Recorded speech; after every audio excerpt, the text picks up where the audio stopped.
So today I'm going to show you guys how to make my nacho cheese sauce. It only takes a few ingredients. It is so tasty, and I like to have this over burrito bowls or make tostadas. It is finger licking delicious.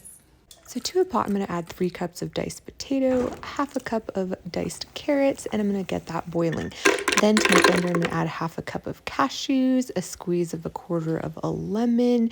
Then it's time to season it. I'm going to add 2 teaspoons of garlic powder, 1 teaspoon of onion powder, 2 teaspoons of salt. And then when the potatoes are nice and soft, I'm going to strain them out, but you want to reserve the liquid. So I'm going to add them to my blender. And see, I'm just going to grab all of the potatoes and carrots while reserving the hot water. And then I'm going to add about 1.5 cups to the blender. And then this is the brand of pickled jalapenos that I love. I add just a little bit of the juice and some of the jalapenos. Do this to taste because it can get spicy.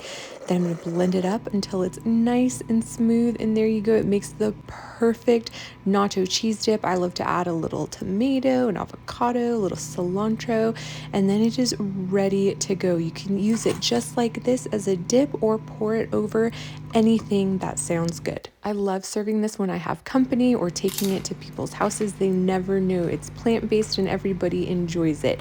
I love it over rice, potatoes, beans, you name it.